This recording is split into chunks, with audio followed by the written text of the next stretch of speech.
Thriller suspense film लेकर आया है।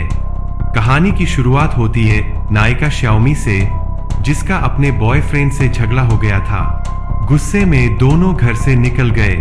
रास्ते में गाड़ी चलाते समय उसके बॉयफ्रेंड का फोन आया जो मदद मांग रहा था, लेकिन श्याओमी उस पर ज्यादा ध्यान नहीं देना चाहती थी और कॉल काटने ही वाली थी। तभी अचानक एक कार ने उसकी गाड़ी को जोर से टक्कर मार दी। उसकी गाड़ी रोड से नीचे जा गिरी और वह बेहोश हो गई। जब होश आया तो उसने खुद को एक छोटे अंधेरे कमरे में बंद पाया। उसके दाहिने पैर में चोट थी जो शायद एक्सीडेंट में लगी थी। किसी ने उसके पैर पर पट्टी बांधी थी और उस पर एक धातु की चेन भी लगी थी। श्याओमी को समझते देर न लगी कि कुछ गड़बड़ है। उसने देखा कि उसका बैग और मोबाइल उसके पास रखा है। उसने तुरंत मोबाइल उठाया और पुलिस को कॉल करने की कोशिश की, लेकिन जैसा उसने सोचा था मोबाइल में नेटवर्क नहीं था। तभी एक हल्का तैलीय और मोटा आदमी कमरे में आया। श्याओमी डर गई। उसे लगा यह आदमी जरूर कुछ गलत करेगा। वह डर के मारे कांपने लगी। लेकिन आश्चर्य की बात यह थी कि उस आदमी ने उसे चेन की चाबी और एक छड़ी दी और फिर दरवाजे से बाहर चला गया। उसने कुछ गलत नहीं किया, लेकिन सतर्क श्याओमी ने कोई लापरवाही नहीं की। उसने चेन खोली और अपनी चाबी से छड़ी का सिरा काटकर एक साधारण हथियार बना लिया। फिर उसने बैग से माचिस निकाली और बिस्तर के पास रखे लैंप को जलाकर धुआं किया। धुआं देखकर वह मोटा आदमी जल्दी से कमरे का दरवाजा खोलकर अंदर आया।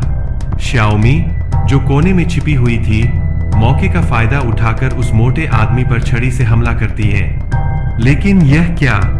वह आदमी जितना मोटा दिखता था उतना ही फुर्तीला भी निकला।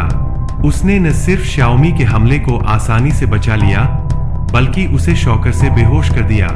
जब श्याओमी को होश आया तो मोटे अंकल ने ईमानदारी से कहा कि उसने श्याओमी को एक्सीडेंट की जगह से बचाया था। बाहर की हवा जहरीली हो चुकी है। सारे जानवर मर चुके हैं। शायद रूस ने जहरीला हमला किया है या फिर एलियंस ने आक्रमण कर दिया है। कुल मिलाकर अब अमेरिका में जिंदा लोग बहुत कम बचे हैं। यह मेरा बनाया हुआ अंडरग्राउंड शेल्टर है। अगर तुम्हें जिंदा रहना है तो यही रहना होगा। श्याओमी यह सुनकर दंग रह गई। ऐसी बकवास बातों पर कोई मूर्ख ही विश्वास करेगा।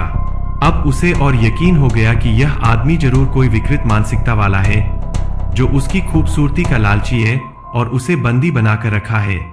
अपनी भलमनसाहत साबित करने के लिए अंकल ने फैसला किया कि अब श्याओमी को कैद में नहीं रखेगा।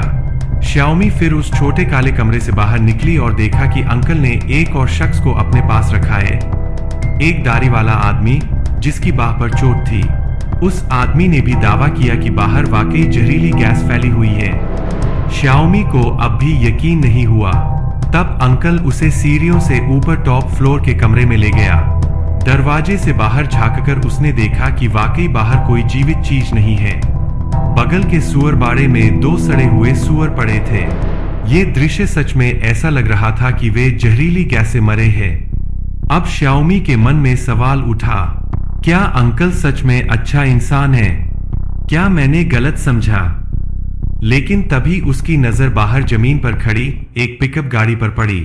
गौर से देखने पर उसने पहचाना यही वही गाड़ी थी जिसने उसे टक्कर मारी थी।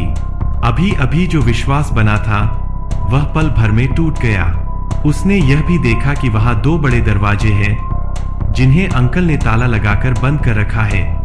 अगर यहां से निकलना है तो बहुत सोच समझकर कदम उठाने होंगे।